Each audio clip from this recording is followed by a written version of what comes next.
నమస్కారం, నా పేరు దివ్య. వార్తల్లో ముందుగా ముఖ్యాంశాలు.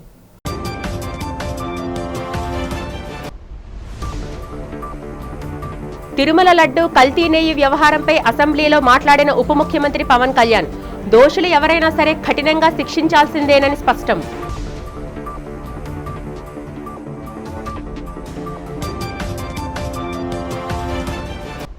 విశాఖ పర్యాటక అభివృద్ధికి మౌలిక సదుపాయాలు కల్పించాలని అసెంబ్లీలో కోరిన దక్షిణ ఎమ్మెల్యే వంశీకృష్ణ శ్రీనివాస్, పర్యాటక అభివృద్ధికి సమగ్ర ప్రణాళికతో ముందుకు సాగుతామని వెల్లడించిన పర్యాటక మంత్రి కందుల దుర్గేష్.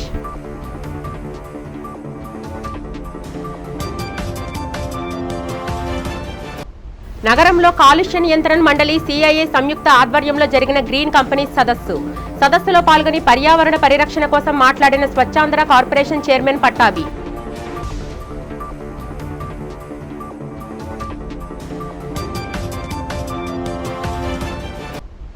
నగరంలో అత్యంత ఘనంగా జరుగుతున్న ఏయూ శతాబ్ది ఉత్సవాల్లో భాగంగా హెల్మెట్ విలువను తెలియజేస్తూ నిర్వహించిన helmet for life safety for all rally. Tirumala laddu కల్తీ నెయ్యి వ్యవహారంపై ఉప ముఖ్యమంత్రి పవన్ కళ్యాణ్ తీవ్రస్థాయిలో స్పందించారు. శాసనసభలో జరిగిన లఘు చర్చల్లో ఆయన మాట్లాడుతూ, కల్తీ నెయ్యి వ్యవహారంలో దోషులు ఎవరైనా సరే కఠినంగా శిక్షించాల్సిందేనని స్పష్టం చేశారు. కల్తీ నెయ్యిలో ఏ రసాయనాలు వాడారో ఆ పెరుమాళ్లకే తెలియాలన్నారు. లడ్డూ ప్రసాదంలో జంతు సంబంధ రసాయనాలు ఉన్నాయని ఎన్డీడీబీ రిపోర్ట్ చెప్పింది. అసలు అది నెయ్యి కాదని సిబిఐ రిపోర్ట్ ఇచ్చిందన్నారు. ఇది ధర్మానికి సంబంధించిన విషయం. సకల మతాలను గౌరవించడం ఈ దేశ సంస్కృతి. టీటీడీ పాత బోర్డుని జగన్ ఎందుకు వెనకేసుకొస్తున్నారన్నారు. అంటే ఆయనకి ఇందులో భాగం ఉన్నట్టే కదా అని పవన్ కళ్యాణ్ ప్రశ్నించారు. 68 లక్షల కిలోల నెయ్యి అని చెప్పే ఒక కల్తీ నెయ్యిని వాడారు. దీని మీద ఫస్ట్ ఇది ఎలా బయటకు వచ్చింది? గవర్నమెంట్ ఫామ్ అయిన కొత్తలో గౌరవ ముఖ్యమంత్రి గారు ఎన్డీఏ మీటింగ్ మమ్మల్ని అందరినీ పిలిచి కండక్ట్ చేసినప్పుడు ఆ రోజు ఒక నేషనల్ డైరీ డెవలప్మెంట్ బోర్డు చేసిన రిపోర్ట్ని చదివారు. వీళ్ళు గత పాలనలో ఇది కూడా జరిగింది అనేది టీటీడీ బోర్డు వారి పాలక మండలి చేసిన ఇది కూడా జరిగింది అనేది తెలియజేశారు. అంతే, అక్కడితో అయిపోయింది అధ్యక్ష. దాన్ని అంతకు మించి ముందుకు తీసుకెళ్ళాలి. లేదంటే నేను అది విని నాకేమనిపించిందంటే ఇలాంటివి కూడా జరిగినాయా. ఎందుకంటే ఆల్రెడీ గతంలో తిరుమలకి పైకి అంత వెళ్ళినప్పుడు కొంత స్థానికంగా కొంత చెప్పింది, తిరుమలలో చెప్పింది, ఇవన్నీ కోరిలేట్ చేసుకొని కొంత ఆ ప్రసాదం కూడా క్వాలిటీ లేదని ఎలా చేశారు ఏంటో అనుకున్నాం. కానీ ఒక గబుక్కుని ఒకళ్ళు బ్లేమ్ చేయడం అనేది చాలా ఆలోచించి మాట్లాడుతాం. ముఖ్యంగా పబ్లిక్ లైఫ్లో ఉన్నాం కానీ బాధ్యతగా ఉన్నాయి మా పొజిషన్లో. అలాంటిది అసలు ఈ నెయ్యిలో కల్తీ జరగలేదు ఇవన్నీ వాళ్ళు మాట్లాడుతుంటే దాని మీద చాలా కంప్లీట్ వివరణ ఇవ్వాల్సిన అవసరం ఉందని అనిపించింది అధ్యక్ష.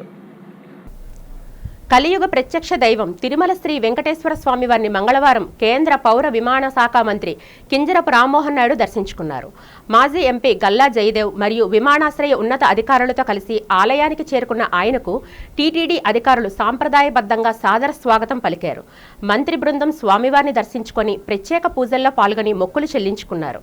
అనంతరం రంగనాయకుల మండపంలో వేద పండితులు వారికి ఆశీర్వచనం పలుకగా ఆలయ అధికారులు శ్రీవారి తీర్థ ప్రసాదాలను చిత్రపటాన్ని అందజేశారు. పలువురు ప్రముఖులు కూడా మంగళవారం స్వామివారిని సందర్శించుకున్నారు. మాజీ ఎంపీ లగడపాటి రాజగోపాల్, ప్రముఖ సినీ నటి రవీనా టాండన్, టీడీపీ ఎమ్మెల్యే నల్లారి కిషోర్ కుమార్ రెడ్డి మరియు పాండిచ్చేరి విప్ ఆర్ముగం తదితరులు స్వామివారి సేవలో పాల్గొన్నారు. దర్శనం అనంతరం ఆలయ అధికారులు ఈ ప్రముఖులందరికీ శ్రీవారి ప్రసాదాలను అందజేశారు. మరి ముఖ్యంగా దర్శనం ఒక విశేషం అయితే, దర్శనంతో పాటు మొన్ననే రాష్ట్ర ముఖ్యమంత్రి వర్యులు చంద్రబాబు నాయుడు గారి చేతుల మీదుగా లాంచ్ అయినటువంటి ఇంటిగ్రేటెడ్ కమాండ్ కంట్రోల్ సెంటర్ ఏదైతే కొత్తగా ఇక్కడ ఎస్టాబ్లిష్ చేశారో దాన్ని కూడా మేము పర్యవేక్షించడం జరిగింది. మేము కూడా మినిస్ట్రీ ఆఫ్ సివిల్ ఏవియేషన్ లో ఒక కమాండ్ సెంటర్ ఏర్పాటు చేయాలని ఎంతో కాలం నుంచి మేము కూడా ఒక ప్రయత్నం చేస్తున్నాం. మాకు కూడా ఈరోజు చాలా ఉపయోగపడే విధంగా బ్రహ్మాండంగా ఈరోజు ఇక్కడ కమాండ్ కంట్రోల్ సెంటర్ చేశారు. దానికి టీటీడీ వారికి హృదయపూర్వకమైనటువంటి అభినందనలు తెలియజేస్తున్నాం. ఎందుకనంటే అలాంటి కమాండ్ కంట్రోల్ సెంటర్ ఏర్పాటు చేయాలనంటే కొన్ని సంవత్సరాలు పడుతుంది. కానీ భక్తులు కలిసి, ఎన్ఆర్ఐస్ కొంతమంది అందరూ కలిసి ఇక్కడ ఉన్నటువంటి పరిస్థితులు గమనించి ఈరోజు ఉండే టెక్నాలజీ, ముఖ్యంగా ఏఐని వాడుకొని భక్తులందరికీ కూడా తక్కువ సమయంలో మంచి ఫెసిలిటీస్తో స్వామివారి దర్శనం చేసుకునే విధంగా, ఇబ్బంది లేకుండా చేసుకునే విధంగా ఈ యొక్క కమాండ్ కంట్రోల్ సెంటర్ ఏర్పాటు చేయడం అనేది చాలా గొప్ప ఎడిషన్ మన తిరుమల తిరుపతి దేవస్థానం. రాజమహేంద్రవరంలో వెలుగులోకి వచ్చిన కల్తీపాలు ఘటనపై కూటమి ప్రభుత్వం తగిన చర్యలు తీసుకోవడంలో పూర్తిగా విఫలమైందని మాజీ మంత్రి చెల్లిబోయిన వేణు, మాజీ ఎమ్మెల్యేలు జక్కంపూడి విజయలక్ష్మి, జక్కంపూడి రాజా విమర్శించారు. ఈ సందర్భంగా మంగళవారం జక్కంపూడి నివాసంలో ఏర్పాటు చేసిన పాత్రికేయుల సమావేశంలో వారు మాట్లాడుతూ ఈ దుర్ఘటనలో మరణించిన బాధితుల కుటుంబాలకు తక్షణమే 25 లక్షల చొప్పున ఎక్స్గ్రేషియా ప్రకటించాలని డిమాండ్ చేశారు. వారం రోజులుగా క్షతగాత్రులు ఆసుపత్రిలో చికిత్స పొందుతున్నప్పటికీ ఈ సమాచారం ఉన్నత అధికారుల దృష్టికి వెళ్లకపోవడం రాష్ట్ర ఇంటెలిజెన్స్ వ్యవస్థ వైఫల్యానికి నిదర్శనమని మండిపడ్డారు. కేవలం ప్రతిపక్షాలపై తప్పుడు కేసులు పెట్టడానికే పోలీస్ వ్యవస్థ పరిమితమైందని, ప్రజల ప్రాణాలకు రక్షణ లేకుండా పోయిందని వారు ఆరోపించారు. ఈ ఘటనపై సమగ్ర విచారణ జరిపి దోషులను కఠినంగా శిక్షించాలని కోరారు. జిల్లా చరిత్రలో ఒక విషాదకరమైనటువంటి రోజుగా ఇప్పుడే జక్కంపూడి విజయలక్ష్మి గారు, రాజా గారు ఉదయం నుండి ఎవరైతే ఈ పాల కల్తీ వల్ల ప్రాణాలు కోల్పోయినటువంటి కుటుంబాలను పరామర్శించారు. పరామర్శించడమే కాకుండా ఆసుపత్రిలో ఉన్నటువంటి ఎవరైతే రేనల్ ఫెయిల్యూర్స్తో ఉన్నటువంటి వారు, అంటే కిడ్నీ సంబంధితమైనటువంటి ఫెయిల్యూర్తో డయాలసిస్, వెంటిలేటర్ పైన ఉన్నటువంటి బాధితులను కూడా నేను జక్కంపూడి రాజా గారు కలిసి పరామర్శించడం జరిగింది. మీ ద్వారా ఈ ప్రభుత్వ కపట నిద్రని, లేకపోతే కావాలని చేస్తున్నటువంటి ఈ కార్యక్రమాల మీద కొన్ని ప్రశ్నలు వేయాల్సినటువంటి అవసరం ఉంది. పేదవాడి ఆరోగ్యానికి కానీ, మధ్యతరగతి ఆరోగ్యానికి కానీ, ఏదైనా ప్రమాదం జరిగినటువంటి ప్రజల యొక్క ఆరోగ్యానికి కానీ భద్రత, భరోసా ఇవ్వాల్సింది ప్రభుత్వం. కొన్ని కేసెస్ ఆల్మోస్ట్ 6 రోజులు, 7 రోజులు, వారం రోజులు కూడా గడుస్తూ ఉన్నట్టుగా కనిపిస్తాం. ఆల్మోస్ట్ మరి 1 వీక్ నుంచి ఈ రకమైనటువంటి పరిస్థితులు రాజమండ్రి లాంటి నగరంలో వివిధ హాస్పిటల్స్లో ఇటువంటి ప్రాబ్లంతో అడ్మిషన్స్ అవుతూ ఉన్నారనేటువంటిది తెలుస్తూ ఉన్నప్పటికీ కూడా కనీసం వారం రోజుల నుంచి ప్రభుత్వ యంత్రాంగం స్పందించకపోవడం అనేటువంటిది చాలా దురదృష్టం.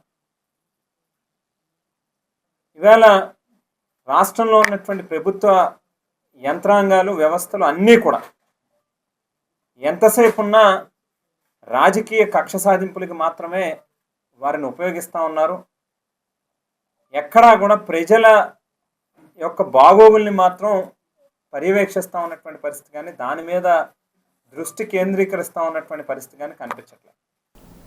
ఆంధ్రప్రదేశ్ పర్యాటక రంగానికి విశాఖపట్నం ఒక కీర్తి కిరీటమని, దానిని అంతర్జాతీయ స్థాయి హబ్గా తీర్చిదిద్దుతామని పర్యాటక శాఖ మంత్రి కందుల దుర్గేష్ అసెంబ్లీలో ప్రకటించారు. గురువారం శాసనసభలో ఎమ్మెల్యే వంశీకృష్ణ శ్రీనివాస్ అడిగిన ప్రశ్నకు మంత్రి సుదీర్ఘ వివరణ ఇచ్చారు. సిఐఐ సమ్మిట్ ద్వారా విశాఖ పరిసరాల్లో పర్యాటక అభివృద్ధికి 50 ఒప్పందాలు కుదుర్చుకున్నామన్నారు. ఒబేరాయ్, తాజ్ వంటి అంతర్జాతీయ సంస్థలు విశాఖకు రానున్నాయని చెప్పారు. విశాఖను కేంద్రంగా చేసుకుని సింహాచలం, బౌద్ధ, బీచ్, ఎకో టూరిజం సర్క్యూట్లను అభివృద్ధి చేస్తున్నామన్నారు. Sea place, cruise circuit, heli tourism, adventure స్పోర్ట్స్పై ప్రత్యేక దృష్టి సారించామని పేర్కొన్నారు.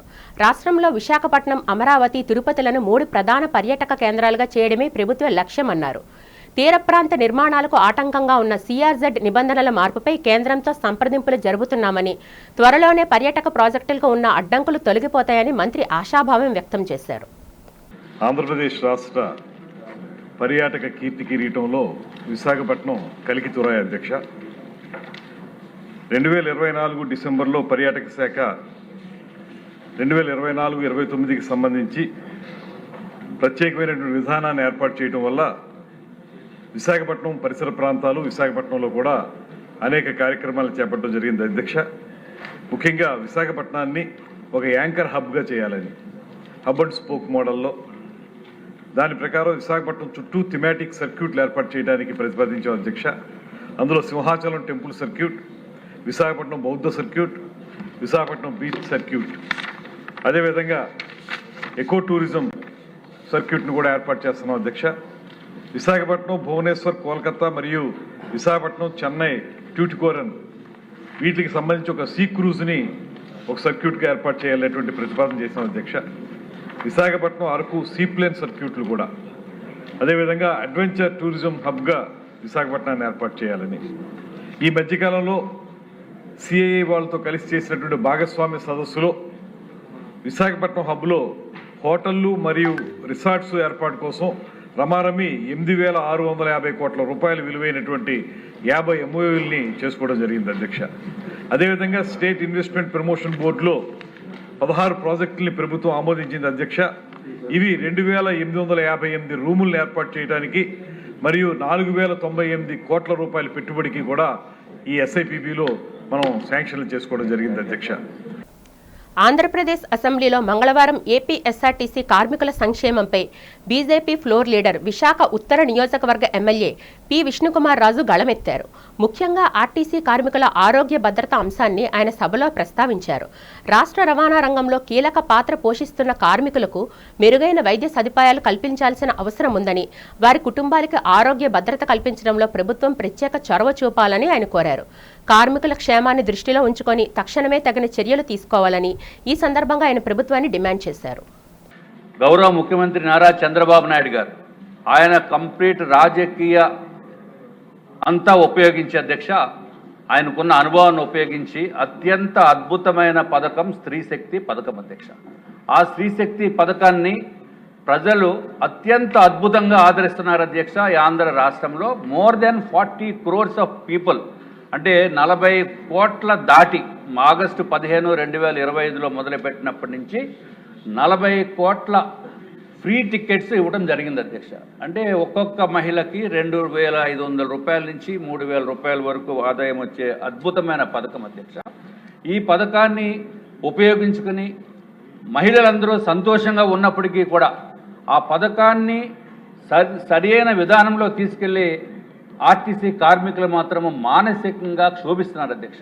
దానికి కారణం ఏంటంటే అధ్యక్ష, అంతకుముందు ఏపీఎస్ ఆర్టీసీ అధ్యక్ష దీంట్లో ఈ కష్టపడి 24 hours కూడా కష్టపడి పనిచేస్తున్న వారు కండక్టర్స్, డ్రైవర్సు, అట్లాగే శ్రామిక్స్ అధ్యక్ష, మెకానిక్స్, ఆఫీస్ స్టాఫ్ అధ్యక్ష.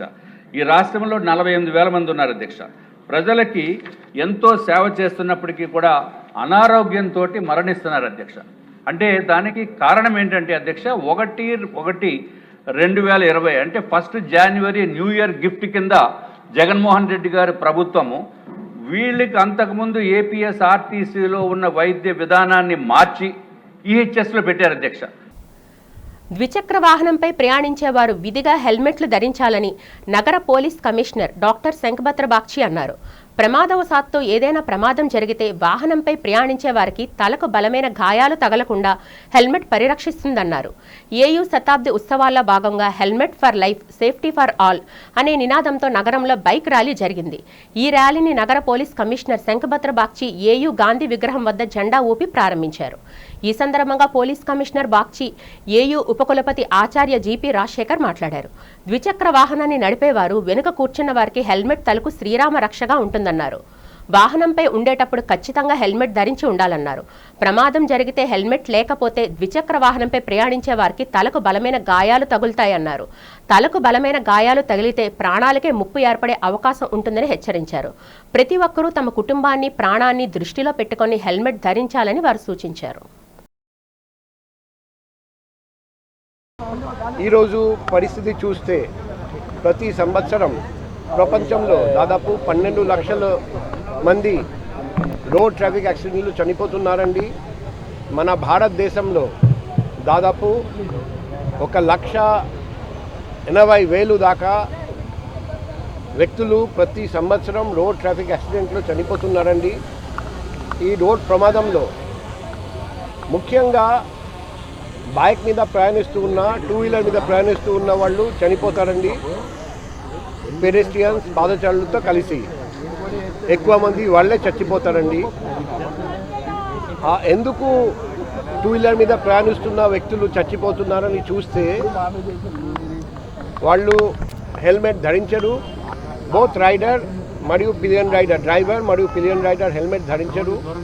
హెల్మెట్ ధరిస్తే BIS certified ISI mark helmet ధరించరు. ఆ హెల్మెట్ ఉంటే అది సరిగ్గా ధరించరు, అందుకే వాళ్ళు చచ్చిపోతున్నారండి. టూ వీలర్ మీద ప్రయాణిస్తున్న వ్యక్తులు దాదాపు 55,000 మంది ప్రతి సంవత్సరం చచ్చిపోతూ ఉంటే అందులో 97% హెల్మెట్ లేకపోవడం వల్ల, లేకపోతే సరిగ్గా ధరించకపోవడం వల్ల చచ్చిపోతున్నారండి. ఇప్పుడు హెల్మెట్ ధరిస్తే బోత్ డ్రైవర్, పిలియన్ రైడర్ ఎటువంటి బెనిఫిట్స్ ఉన్నాయి? టూ వీలర్ మీద ప్రయాణిస్తున్న వ్యక్తులు హెల్మెట్ ధరిస్తే both driver and pillion rider మరణాల సంఖ్య దాదాపు 40% తగ్గిపోతుంది. Helmet for all save life అన్న స్లోగన్తో విద్యార్థులు, ఎంప్లాయీస్ ఆఫ్ ఆంధ్ర యూనివర్సిటీ, మన నగర police commissioner doctor Shankarapati Bagchi గారి ఆధ్వర్యంలో ఈ కార్యక్రమం చేపట్టాం. తప్పకుండా విద్యార్థులు ఇందులో పాల్గొని సాటి విద్యార్థులు ఇన్స్పిరేషన్ తీసుకుంటారని, అలాగే మిత్రుడు చెప్పినట్టు వివిధ రకాల వాహనాలు ఉపయోగించడం జరుగుతోంది. కొద్దిమంది ప్యాషన్తో చాలా ఖరీదైన వాహనాలు వాడతారు, కానీ లైఫ్ సేవింగ్ హెల్మెట్ మనం వాడడానికి కొంత వెనుకంజ వేస్తాం. తప్పకుండా ఈ కార్యక్రమం ప్రజల్లో అవగాహన కల్పించి పర్యావరణ పరిరక్షణకు ప్రతి ఒక్కరూ అధిక ప్రాధాన్యత ఇవ్వాలి. స్వచ్ఛాంధ్ర కార్పొరేషన్ చైర్మన్ కొమ్మారెడ్డి పట్టాభిరామ్ కోరారు. పర్యావరణాన్ని పరిరక్షించుకోకపోతే భావితరాల మనుగడ ప్రశ్నార్థకంగా మారే ప్రమాదం ఉందని హెచ్చరించారు. ఆంధ్రప్రదేశ్ కాలుష్య నియంత్రణ మండలి, CII ఆంధ్రప్రదేశ్ సంయుక్త ఆధ్వర్యంలో circular economy and green companies అనే అంశంపై సదస్సు జరిగింది. ఈ సదస్సులో కొమ్మారెడ్డి పట్టాభిరామ్ మాట్లాడుతూ ప్రజలు ప్లాస్టిక్ వినియోగాన్ని తగ్గించాలన్నారు. పర్యావరణాన్ని పరిరక్షించేందుకు భారీ ఎత్తున మొక్కలు నాటడం, పెంపకాన్ని ఉద్యమంలా చేయాలన్నారు. పరిశ్రమలు, వాహనాల నుంచి వెలువడే కాలుష్యం తగ్గేలా చూడాల్సిన అవసరాన్ని చెప్పారు. రాష్ట్ర ప్రభుత్వం గ్రీన్ కంపెనీస్ ఏర్పాటుకు ప్రాధాన్యత ఇస్తూ ప్రోత్సహిస్తుందని పట్టాభిరామ్ తెలిపారు. ఈ కార్యక్రమంలో CII AP chairman Gannamaneni Muralikrishna, pollution control board chairman doctor P Krishnaiah, పలువురు ఉన్నత అధికారులు పాల్గొన్నారు. పరిష్కారాన్ని చూపే దిశగా ఈ డాష్ బోర్డ్ని క్రియేట్ చేసి ఈ రీసైక్లబుల్స్ అన్నీ కూడా రీసైక్లింగ్ ఇండస్ట్రీకి అందించబోతున్నాం. అంతేకాకుండా ఇవాళ అత్యంత కీలకమైనటువంటి ప్రకటన ఇంకొకటి కూడా ఈ రోజున ఈ వేదికపై నుండి చేయటం జరిగింది. విజయవాడలో సర్క్యులర్ ఎకానమీకి సంబంధించి, రీసైక్లింగ్ సంబంధించి అతి త్వరలోనే ఒక సెంటర్ ఆఫ్ ఎక్సలెన్స్ని ప్రారంభించబోతున్నాం.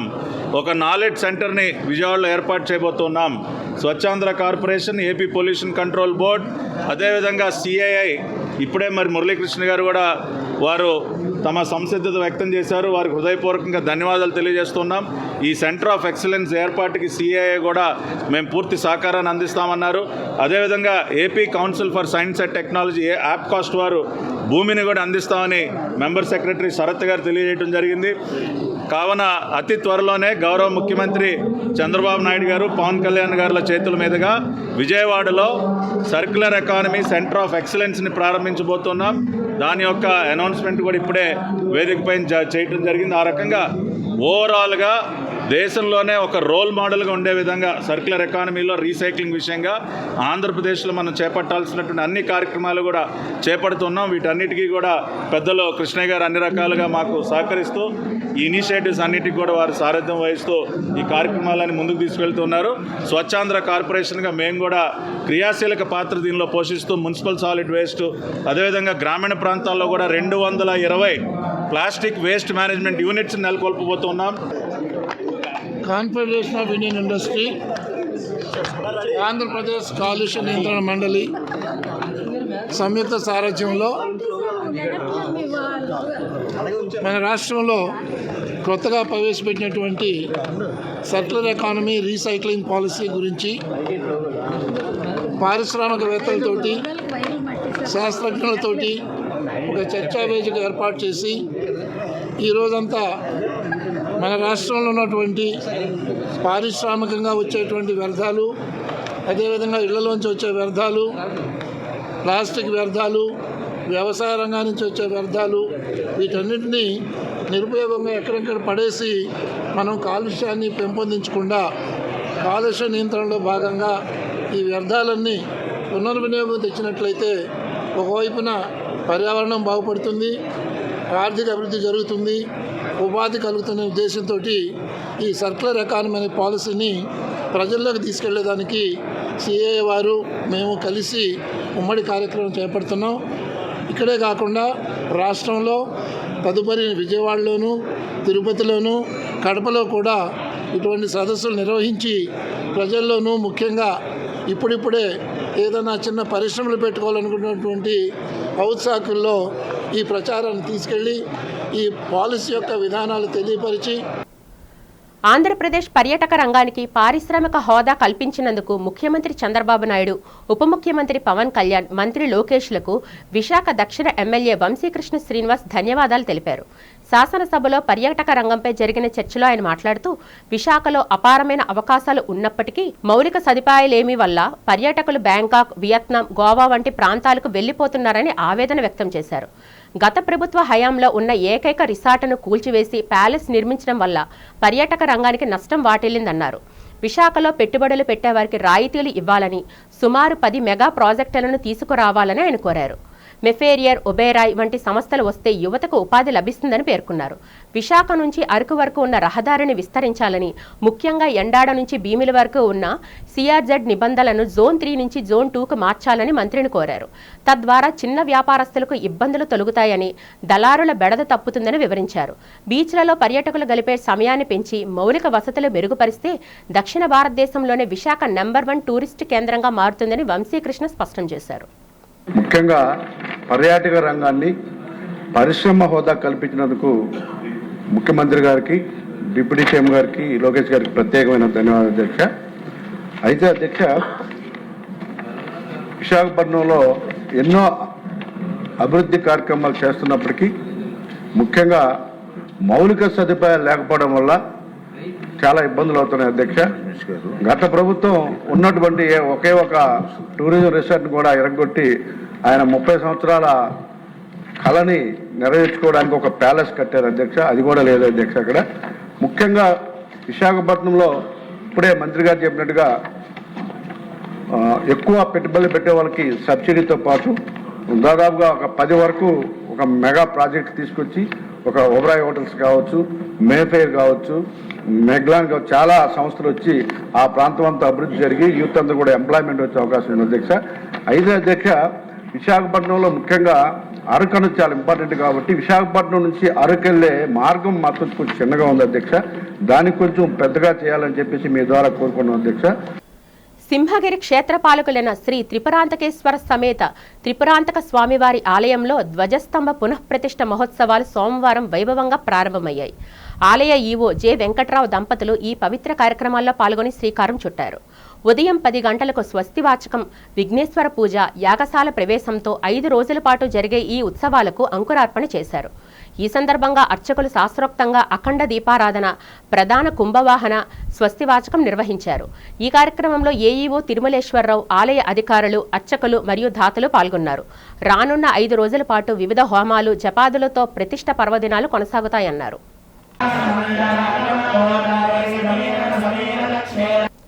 అంగన్వాడీ సిబ్బంది సమస్యల పరిష్కారానికి రాష్ట్రంలో కూటమి ప్రభుత్వం తక్షణమే చర్యలు చేపట్టాలని anganwadi workers and helpers union నేతలు డిమాండ్ చేశారు. యూనియన్ ఆధ్వర్యంలో జీవీఎంసీ గాంధీ విగ్రహం వద్ద రిలే నిరాహార రోజైన మంగళవారం కూడా కొనసాగాయి. ఈ దీక్షను ఉద్దేశించి anganwadi workers and helpers union Visakha జిల్లా ప్రధాన కార్యదర్శి వెంకటలక్ష్మి మాట్లాడారు. అంగన్వాడీ టీచర్లకు, ఆయాలకు వెంటనే వేతనాలు పెంచాలన్నారు. అంగన్వాడీల సమస్యలపై కూటమి ప్రభుత్వం ఎన్నికల సందర్భంగా ఇచ్చిన హామీలను అమలు చేయాలన్నారు. అంగన్వాడీలకు వైసీపీ పాలనలో తీరని అన్యాయం జరిగిందన్నారు. అంగన్వాడీల హెల్పర్లు, టీచర్లు వేతనాలు పెంచుకుంటే భవిష్యత్తులో ఆందోళన కార్యక్రమాలు తీవ్రతరం చేస్తామని రాష్ట్ర ప్రభుత్వాన్ని హెచ్చరించారు. ఈ కార్యక్రమంలో యూనియన్ నాయకులు, అంగన్వాడీ టీచర్లు, ఆయాలు పాల్గొన్నారు. ఈరోజు మేము ఈ నిరాహార దీక్షలో వేతనాలు పెరుగుదల మీద ఉద్దేశించి మొదలుపెట్టినవి. ఈ దీక్షలో మాకు వేతనం పెరిగే వరకు దీక్షలు, తర్వాత తదుపరి చలో విజయవాడ కార్యక్రమం కూడా ఉంది. మాకు గత 42 రోజుల సమ్మెకాలంలో ఈ కూటమి ప్రభుత్వం మేము ఎక్కడైతే టెంట్ వేసుకొని ఉన్నామో అన్ని చోట్లకి వచ్చి మీరు అడుగుతున్న డిమాండ్లు న్యాయమైన డిమాండ్లు కాబట్టి అది ఈ ప్రభుత్వం నెరవేర్చాలి. నెరవేర్చిన ఎడలకి మేము మా ప్రభుత్వం మీరు మమ్మల్ని గెలిపించుకోండి, మా ప్రభుత్వం వచ్చాక మీరు ఏదైతే న్యాయమైన డిమాండ్లు ఉన్నాయో అవన్నీ మేము నెరవేరుస్తామని చెప్పున్నారు. ఆ విధంగా మేము దప్పదప్పాలుగా మన ముఖ్యమంత్రి గారికి, మినిస్టర్లకి రాతపూర్వకమైన లెటర్లు రాసి ఇచ్చున్నాము. కానీ ఈ రోజున ప్రభుత్వం ఏ రకమైన ఆలోచన కూడా అంగన్వాడీల మీద చేయలేదు. తమ సమస్యలు పరిష్కరించాలని జీవీఎంసీకి ఎదురుగా ఉన్న గాంధీ విగ్రహం వద్ద ఏపీ సిపిఎస్ ఎంప్లాయీస్ అసోసియేషన్ ఆధ్వర్యంలో సాగర సంఘాను దీక్ష పేరుతో నిరసన కార్యక్రమాన్ని నిర్వహించారు. ఈ కార్యక్రమంలో జిల్లా వ్యాప్తంగా ఉన్న ఉద్యోగులు వేల సంఖ్యలో హాజరయ్యారు. సిపిఎస్ విధానాన్ని రద్దు చేసి పాత పెన్షన్ పునరుద్ధరణ చేయాలని నినాదాలు చేశారు. ఈ సందర్భంగా సంఘం నేతలు మాట్లాడుతూ ప్రస్తుత కూటమి ప్రభుత్వం సిపిఎస్ ఉద్యోగులకు సంక్రాంతికి చెల్లించిన జీఏ బకాయిలు కొంతవరకు మాత్రమే ఉద్యోగులకు జమ కాబడ్డాయని అన్నారు. డిఏ బకాయిలు వెంటనే చెల్లించాలని డిమాండ్ చేశారు. మెమో 57ను అనుసరించి అర్హత సాధించిన సుమారు 4000 మందిని పాత పెన్షన్ విధానంలోకి తక్షణమే తీసుకురావాలని కోరారు. ఈ కార్యక్రమంలో పిల్లల ఆనంద్ తదితరులు పాల్గొన్నారు. విశాఖపట్నంలో సాగర సంగ్రామ దీక్ష అనే పేరుతో ఈ కార్యక్రమాన్ని ఏపీసీపీఎస్ఏ ఆధ్వర్యంలో నిర్వహిస్తూ ఉన్నాము. దీనికి గల ప్రధాన కారణం ఏంటంటే రాష్ట్రంలో ఉన్నటువంటి సుమారు 4 లక్షల సిపిఎస్ ఉద్యోగులు ఎవరైతే ఉన్నామో వారందరికీ కూడా కూటమి ప్రభుత్వము మేనిఫెస్టోలో మేము వచ్చినటువంటి సంవత్సరంలోపు సరైనటువంటి పరిష్కారాన్ని చూపిస్తామనేటువంటి హామీని ఇవ్వడం జరిగింది. అందులో డిప్యూటీ సీఎంగా ఉన్నటువంటి పవన్ కళ్యాణ్ గారు అయితే మన అనకాపల్లిలోనే ఒక మాట కూడా చెప్పారు. జగన్మోహన్ రెడ్డి గారు అయితే వారం రోజుల్లో సిపిఎస్ రద్దు చేస్తానని చెప్పారు. కానీ మేము అలాంటి మోసాలు చేయము, ఖచ్చితంగా ఒక సంవత్సరంలో మటుకు శాశ్వతమైనటువంటి పరిష్కారం చూపిస్తామని చెప్పి మన విశాఖపట్నం జిల్లా అనకాపల్లిలోనే చెప్పడం జరిగింది. అది మరి మేము ఈ వేదిక ద్వారా అడుగుతా ఉన్నాము. వర్కింగ్ అవర్స్లో మాకు అనేకమైన ఇబ్బందులు, గూగుల్ ఫామ్స్ నింపడం, సరైన టైంకి మాకు డిఏలు ఇవ్వలేదు. స్కూల్ అవర్స్లో మానేసా గూగుల్ ఫామ్స్ నింపటమే సరిపోతుంది. అంతేకాకుండా అసెస్మెంట్స్ బుక్, యాక్షన్ ప్లాను, హాలిడేస్ను కూడా ఈ గవర్నమెంట్ వచ్చిన తర్వాత హాలిడేస్ను కూడా కుదించి ఎప్పుడు 220 రోజులు ఉండే స్కూల్స్ని ఈరోజు 230 అక్కడ చేసిన గవర్నమెంట్ ఇదే చరిత్రకు ఎక్కుతుంది. ఎంత చూసినా మన విద్యాశాఖ మంత్రి గారు నాకు తెలియదు అన్నట్టు నిమ్మక నీరెత్తినట్టే ఉన్నారు తప్ప ఈ టీచర్స్ ఎందుకు ఇంత సమస్య వస్తుంది, ఎందుకు ఇంతవరకు రోడ్డు మీదకి వస్తున్నారని ఆలోచించట్లేదు. గత ప్రభుత్వం ఇదే విధానం అవలంబించడం వల్ల వాళ్ళు ఈరోజు ఏ విధంగా ఉన్నారో తెలుసుకుని ఈ గవర్నమెంట్ అయినా టీచర్స్కు ఇబ్బంది పడితే ఏ విధంగా ఉంటుందో తెలుసుకోవాలని మన గవర్నమెంట్కి తెలియజేస్తున్నాము. రాష్ట్ర వ్యాప్తంగా వర్కింగ్ జర్నలిస్టుల పెండింగ్ సమస్యల పరిష్కారం కోరుతూ మార్చి 4న చెలో విజయవాడ కార్యక్రమాన్ని నిర్వహించనున్నట్లు జాతీయ జర్నలిస్టుల సంఘం కార్యదర్శి గంట్ల శ్రీనుబాబు, విశాఖ జిల్లా అధ్యక్షులు పి నారాయణ తెలిపారు. మంగళవారం అక్కయ్యపాలెంలో ఒక ప్రైవేటు హోటల్లో ఏపీ వర్కింగ్ జర్నలిస్టుల federation, broadcast, small and medium newspapers అసోసియేషన్ల ప్రతినిధుల సమావేశం జరిగింది. ఈ సందర్భంగా వారు మాట్లాడుతూ ప్రధానంగా జర్నలిస్టులకు ఇళ్ల స్థలాలు కేటాయింపు, హెల్త్ ఇన్సూరెన్స్ పూర్తి స్థాయి అమలు, ప్రమాద బీమా పునరుద్ధరణ, ఇతర రాష్ట్రాల తరహాలో పెన్షన్ విధానం, మీడియా కమిషన్ ఏర్పాటు వంటి 11 డిమాండ్ల సాధనకై ఈ పోరాటం చేస్తున్నట్లు వివరించారు. కార్పొరేట్ సంస్థల ద్వారా జర్నలిస్టుల కుటుంబాలకు ఉచిత విద్య, వైద్యం అందేలా ప్రభుత్వం చర్యలు తీసుకోవాలని కోరారు. మార్చి 4న విజయవాడలో శాంతియుత ర్యాలీ నిర్వహిస్తామని, అనంతరం తుమ్మలపల్లి కళాక్షేత్రంలో జరిగే బహిరంగ సభకు మంత్రుల కొలుసు పార్థసారథి, వాసంశెట్టి సుభాష్లను ఆహ్వానించామని తెలిపారు. ఈ కార్యక్రమంలో రాష్ట్ర వ్యాప్తంగా ఉన్న జర్నలిస్టులు అధిక సంఖ్యలో పాల్గొని విజయవంతం చేయాలని వాళ్ళు పిలుపునిచ్చారు. ఈ సమావేశంలో యూనియన్ ప్రతినిధులు జి శ్రీనివాసరావు, మదన్, జగన్మోహన్ తదితరులు పాల్గొన్నారు. వార్తలు ముగించే ముందు ముఖ్యాంశాలు మరొకసారి చూద్దాం.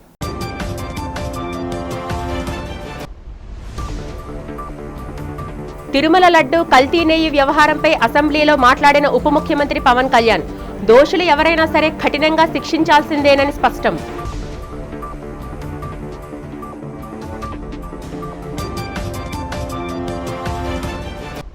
విశాఖ పర్యాటక అభివృద్ధికి మౌలిక సదుపాయాలు కల్పించాలని అసెంబ్లీలో కోరిన దక్షిణ ఎమ్మెల్యే వంశీకృష్ణ శ్రీనివాస్, పర్యాటక అభివృద్ధికి సమగ్ర ప్రణాళికతో ముందుకు సాగుతామని వెల్లడించిన పర్యాటక మంత్రి కందుల దుర్గేష్.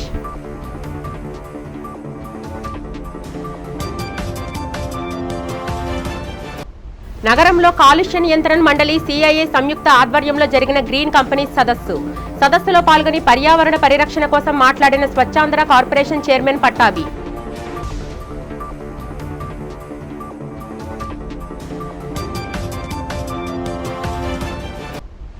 నగరంలో అత్యంత ఘనంగా జరుగుతున్న ఏయూ శతాబ్ది ఉత్సవాల్లో భాగంగా హెల్మెట్ విలువను తెలియజేస్తూ నిర్వహించిన helmet for life safety for all rally. ఈ వార్తలు ఇంతటితో సమాప్తం. నమస్కారం.